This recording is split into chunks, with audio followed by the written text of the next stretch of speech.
एक ऐसी लड़की जो महज 21 साल की उम्र में राजनीतिक मंच पर चढ़ी और उस दौर के सबसे बड़े राजनीतिक हीरो के धज्जियां उड़ाकर वापस लौटी।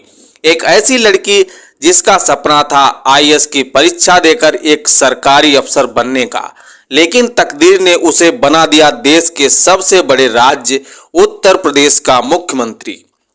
एक ऐसी लड़की जो उत्तर प्रदेश की राजनीति में सबसे घिनौने गेस्ट हाउस कांड की शिकार बनी, लेकिन खुद टूटकर बिखरने के बजाय उसने यूपी की सरकार गिरा दी। एक कहानी है मायावती की, जिन्हें श्रीमती इंदिरा गांधी के बाद भारतीय राजनीति की दूसरी सबसे ताकतवर महिला राजनेता माना जाता है। साल था 1995। उत्तर प्रदेश में मुलायम सिंह यादव की सरकार गिरने की कगार पर पहुंच चुकी थी और दलित राजनीति की उभरती हुई आवाज मायावती उनके लिए बड़ी चुनौती बन चुकी थी। 2 जून को लखनऊ के गेस्ट हाउस में मायावती पर समाजवादी पार्टी के गुंडों ने हमला कर दिया। किसी तरह मायावती ने खुद को एक कमरे में बंद कर दिया, लेकिन दरवाजा पीट रहे सपा कार्यकर्ता उन पर भद्दी गालियां और धमकियों की बौछार कर रहे थे।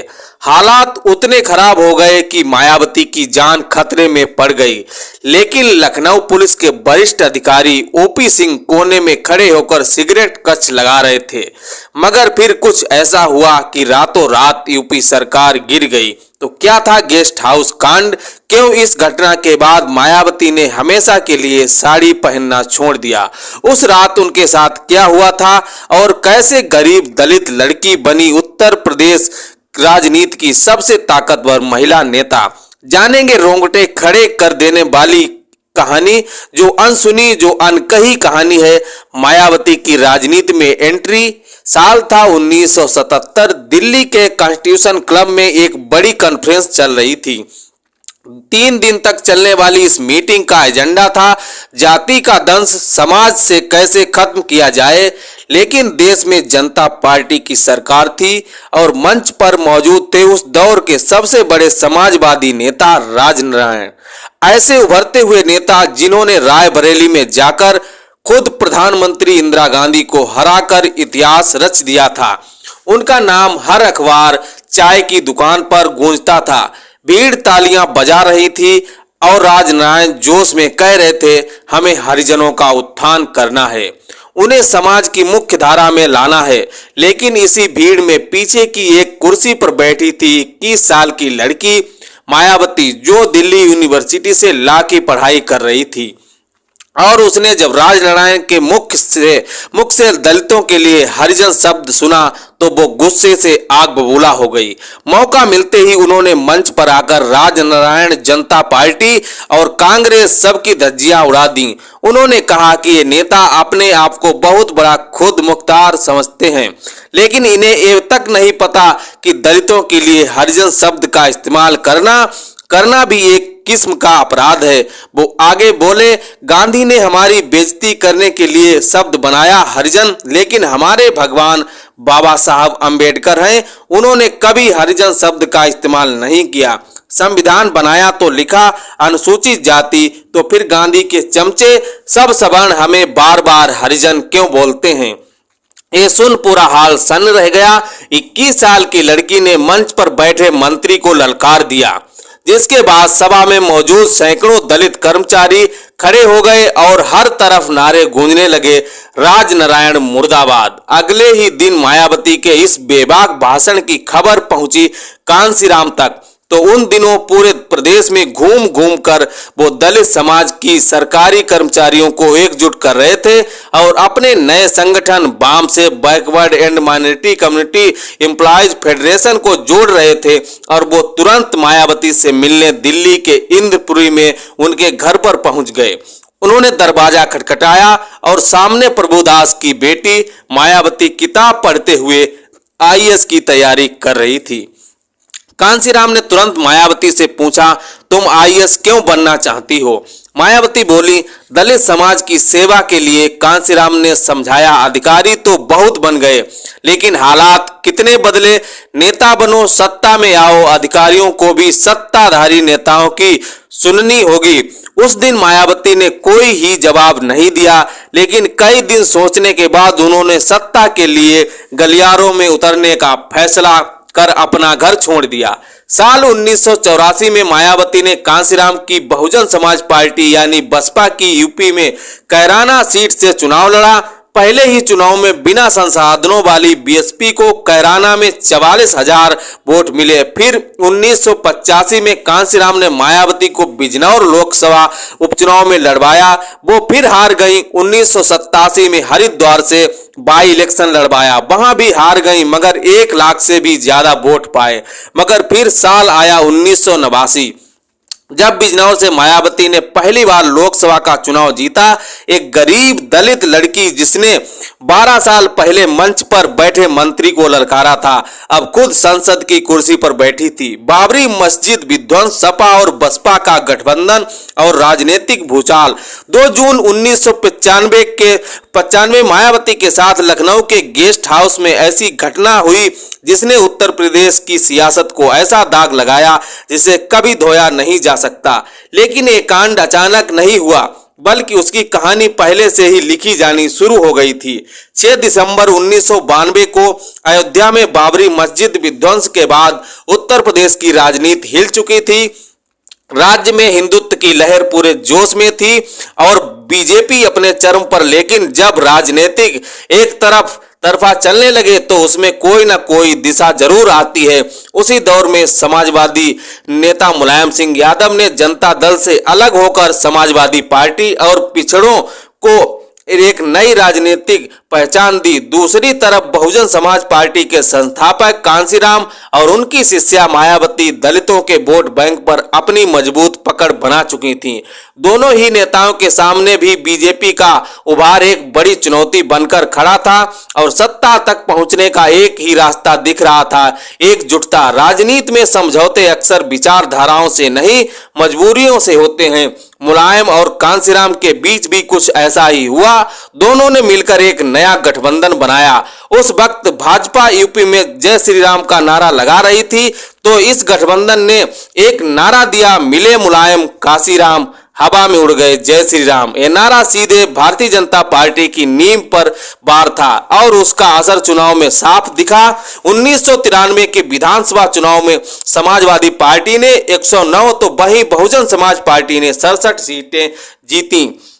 इतना ही नहीं, मुख्यमंत्री दोनों ने मिलकर सरकार बनाई। मुख्यमंत्री बने मुलायम सिंह यादव और उत्तर प्रदेश की राजनीति में एक नए युग की शुरुआत हुई। शुरुआत में जब कुछ ठीक चल रहा था, लेकिन वक्त के साथ गठबंधन में दरार बढ़ती चली गई। उसकी सबसे बड़ी वजह ये मानी जाती थी कि उन दिनों प्रदेश में सियासी गलियारों में यही चर्चा बनी रहती थी कि मुलायम सिंह नाम के मुख्यमंत्री हैं, जबकि कांसीराम सुपर सीएम। मुलायम सिंह को यह बात खटकने लगी और दूसरी तरफ कांसीराम भी मुलायम सिंह यादव को ज्यादा भाव नहीं देते थे। वो उनसे मिलने नहीं जाते थे, बल्कि खुद मुख्यमंत्री मुलायम सिंह को अपने गेस्ट हाउस बुलाते थे, जहां उन्हें घंटों इंतजार करवाया जाता था और अंत में वो बड़ी लापरवाही के साथ बनियान और लुंगी पहनकर नीचे उतरते थे।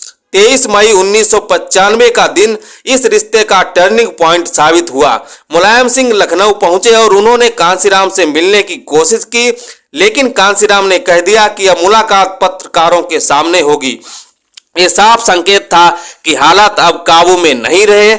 उसी रात कांसीराम ने बीजेपी नेता लालजी टंडन को फोन किया और पूछा, क्या बीजेपी बीएसपी को समर्थन देने के लिए तैयार है।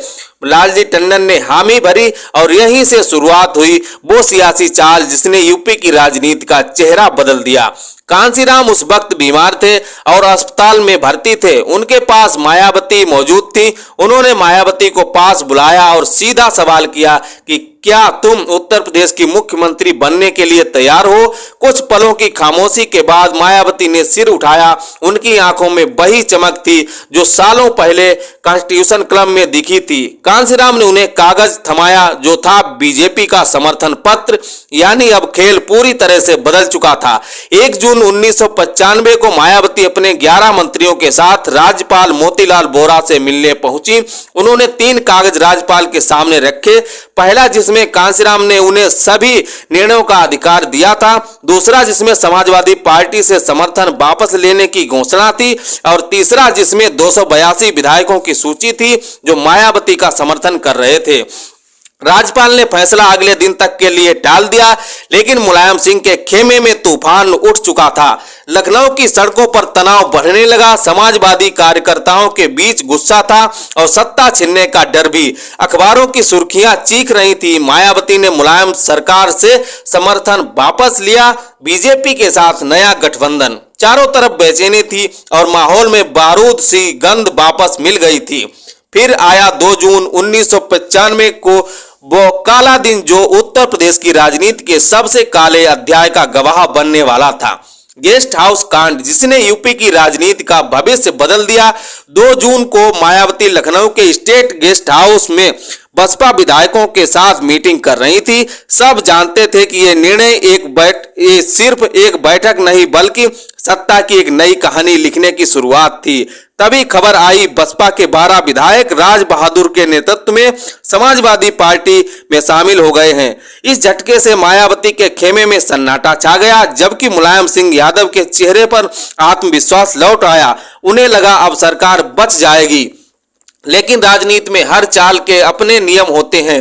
उस वक्त दल बदल का कानून कहता था कि सरकार गिरने से बचाने के लिए कम से कम 1/3 विधायकों का समर्थन होना चाहिए। यानी मुलायम का ये दांव भी खाली चला गया, सत्ता उनके हाथ से फिसल गई थी और यही डर सबसे खतरनाक साबित हुआ। मुलायम सिंह गुस्से में थे। कहा जाता है कि सत्ता जाते देख उन्होंने अपने समर्थकों को खुला आदेश दिया, जो भी हो मायावती के विधायकों को तोड़ दो, चाहे डराकर धमकाकर या उठा ले जाकर। ये आदेश आग की तरह फैला और कुछ ही देर में सैकड़ों सपा समर्थक और बाहुबली लखनऊ के स्टेट गेस्ट हाउस की ओर बढ़ने लगे। भीड़ के हाथों में डंडे थे, चेहरों पर गुस्सा और नारे गूंज रहे थे, बसपा गद्दार है। उधर गेस्ट हाउस के अंदर मायावती अपने विधायकों के साथ मीटिंग में थी। किसी को अंदाजा नहीं था कि बाहर क्या होने वाला है। करीब 4 बजे दरवाजे पर अचानक जोर जोर से धमाके होने लगे। बाहर से गोलियां और जात सूचक शब्दों और धमकियों की गूंज सुनाई देने लगी। दरवाजा खोलो वरना तोड़ देंगे। मायावती और उनके विधायक डर गए। उन्होंने कॉन्फ्रेंस रूम का दरवाजा अंदर से बंद कर लिया, लेकिन भीड़ पागल हो चुकी थी। लकड़ी का वो दरवाजा ज्यादा देर तक नहीं टिक पाया। लात घूंसे, धक्का मुक्की, चीखे और सियासत की गंदगी सब एक साथ फट पड़ी थी। गेस्ट हाउस अब किसी राजनीतिक दफ्तर की तरह नहीं बल्कि युद्ध के मैदान की तरह लग रहा था। 2 घंटे तक बवाल चलता रहा। बसपा विधायकों के बाद में बताया गया कि उन्हें जबरदस्ती खींचा गया, धमकाया गया, कुछ को गाड़ियों में डालकर सीधा मुख्यमंत्री आवास ले जाया गया, जहां उनसे कागज पर साइन करवाने की कोशिश की गई। कुछ विधायक डर के मारे भागे, कुछ बाथरूम में छिप गए और कुछ मायावती के कमरे में पहुंचे। मायावती ने खुद को कमरा नंबर 2 में बंद कर लिया।